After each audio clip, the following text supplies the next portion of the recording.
Hello everybody and welcome back to Love English. I'm Sabrah and today we are looking at collocations. So what is a collocation? Well, a collocation is a group of two or more words that like to go together. They are just the right fit for each other. And if we changed one of the words, it just doesn't sound right. So for example, in English, we go for a walk, but we take a stroll. We take a photo, but we make a photo album. There are just so many of these little differences in English, but learning these differences is going to help you to sound 10 times more natural. So today we're going to look at 100 collocations in English, so get your pens ready.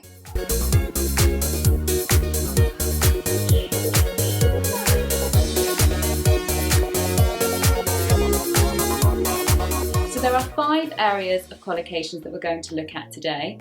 The first is daily life and activities. Then we're going to look at business and work.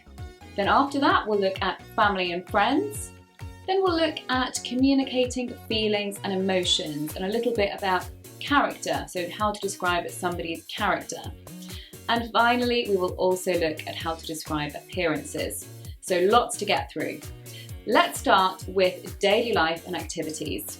Now these collocations are going to include nouns and verbs, nouns and adjectives, and adverbs and verbs. So we're going to look at a variety of different collocations. So when you wake up in the morning, hopefully you feel refreshed. If you're organised, you will make your bed, which means put your bed back into a tidy order. Then you'll probably take a shower, or you might have a shower, and it's probably going to be a quick shower. Note that we don't say a fast shower in English, we have a quick shower. Then you'll probably have some breakfast, or you might even grab a quick breakfast, or just grab breakfast. That means have breakfast quickly, take something quickly. Then you might do your hair, and if you're a girl, you'll probably do your makeup as well. Then you'll rush or hurry to work. Yeah, I'm just coming. Honestly, we'll be there in 5 minutes. Tommy, please clean your teeth quickly. Hurry up. And get ready to start your day.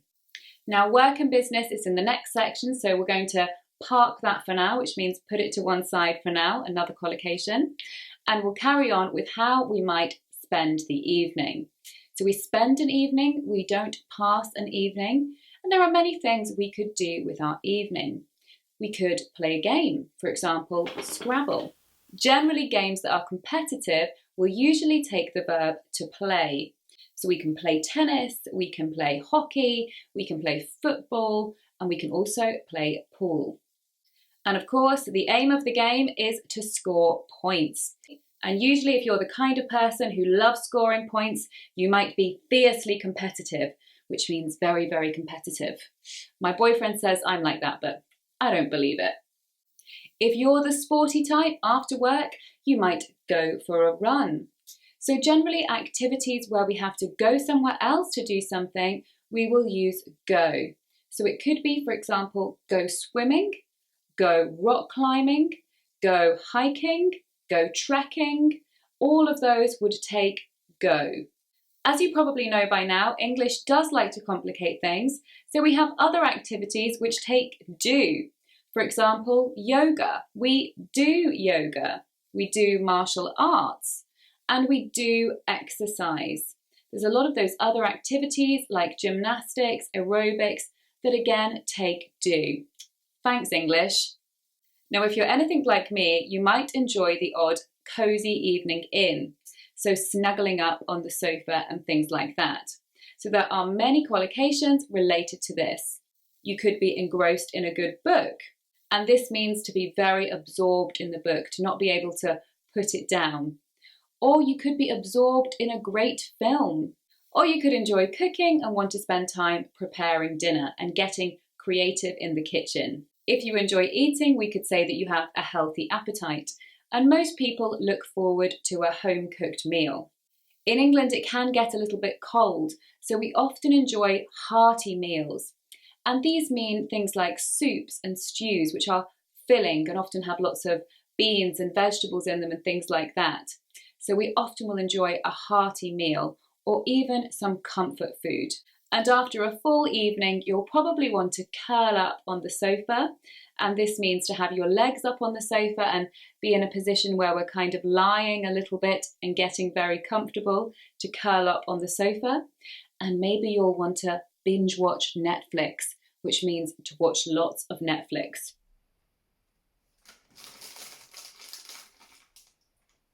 After all this activity, you'll probably want to drift into deep sleep, deep and restful sleep. But unfortunately, in the morning, you'll be rudely awakened by the horrible alarm clock.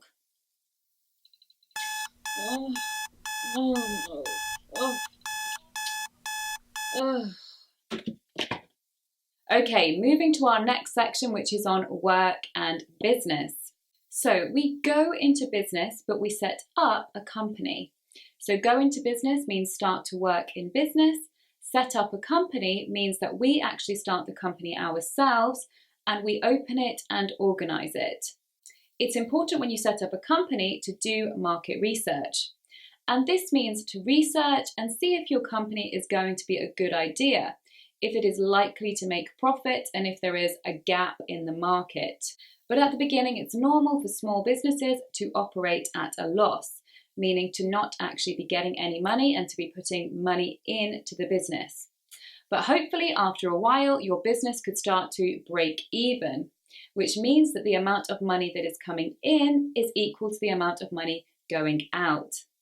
And after that, if you're doing a good job, you will hopefully start to make or generate a profit, which means actually start earning some money. Now, there could be tough competition, so it's important that your business starts to gain market share. And this means that your business starts to have a slice of the market share in terms of it takes away those sales or it has those clients. You want to avoid your business or workplace going bankrupt or going bust, which means losing all its money and not being able to operate as a business anymore. So what's going out of the business is greater than what's coming in on a serious level. But hopefully your business will be growing or expanding and you'll be able to hire or take on new employees, which means have new people come and start to work for you. In work, you'll probably spend a lot of time attending meetings, taking part in negotiations and making deals. But if you want to boost sales, you could run a promotion, which means to have a special offer or discounts for a short period of time or even for a long period of time. And they could boost your sales, or you could launch a new product. Businesses need to make sure that they keep up with the market trends, as they don't want their customers getting bored and taking their custom or business elsewhere. It's very important as a business to build trust with your customers, but also to meet deadlines. Outside of work, most of us want to spend time with our friends and family. Now, your brothers and sisters and parents, they are called your immediate family or your nuclear family. Your cousins, uncles, aunties, grandparents, they are called your extended family. Now, if you're from a loving family that gets on well and supports each other, you could say that you have a close-knit family. But of course, all families have arguments and rows sometimes. What is important is that whoever did something wrong will take the blame and they will make an apology. And of course, that they will be willing to sort out the problem. And of course, good friends and family members make life easier for us by offering us their support. On the other hand, a family that doesn't get on very well and has a lot of problems can be called a dysfunctional family. And this is where things have broken down, there may have been divorce, things like this. So the word we normally use is dysfunctional, a dysfunctional family. On a more positive note, people who are in relationships, after a while, they may want to make a commitment to the other person. So this could be like living together or getting married. And if that is the case, they will propose. And this is usually the man to the woman, but it can be the other way around. And of course, in same-sex couples, it can be either. Now, hopefully the person says yes, and then they get engaged. And after that, they will get married and hopefully spend the rest of their lives together. Hopefully they won't get divorced. Right, moving on, guys, to feelings and character. Now, normally we use the verb have to describe qualities and personality traits that a person has.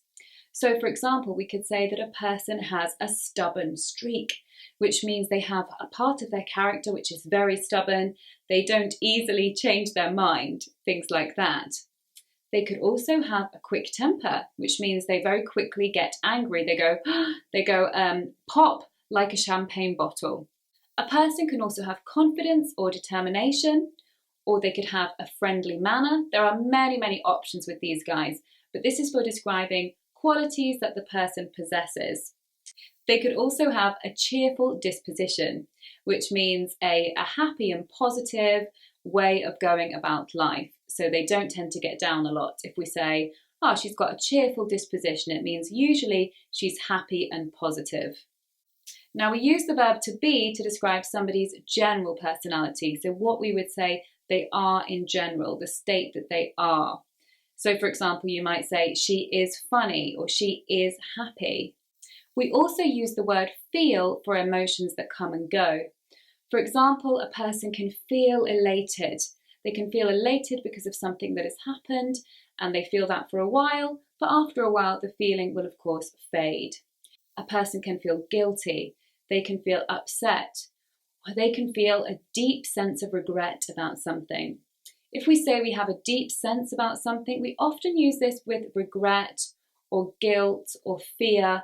Often we use it with those more negative emotions, but we're feeling it very profoundly if we say we have a deep sense of something. So we will often grade these adjectives with adverbs, and they tell us to what extent we're feeling happy, sad, elated, and things like that. And you guys will often use really and very, which is fine, but in English there are lots of other options as well. So let's have a look at some of these. We can be terribly sorry, which means that we are very sorry. And it's very common to hear terribly actually with sorry. We wouldn't say that we're terribly happy, that sounds strange, but we could say we're terribly sorry or we're terribly worried. We can be absolutely delighted or we can be incredibly happy. You can be completely overwhelmed or absolutely fed up. You can also be blissfully happy. Now, blissfully happy means we feel in a state of bliss, and that is connected with the happiness. The happiness is a state of bliss for us. So it's common to see these two together. But we don't say that we're blissfully excited or blissfully fascinated. It goes with happy, blissfully happy. Right, we are on to the last section now, describing appearances. Now, when it comes to hair colour, eye colour, certain features on the face, skin colour, we will use the verb have. For example, I have blonde hair, I have brown eyes, so we use have. We could say that somebody has a slim figure, a toned figure, a curvy figure. Those are probably more for women. Then we could say that somebody has an athletic body, an athletic build, for example, or a muscular body, or a beer belly. These are the cases where we would use have because we feel that the person possesses that thing. However, with many things relating to the body and appearances, we use the verb to be. So this goes for height, body shape, for describing somebody's attractiveness.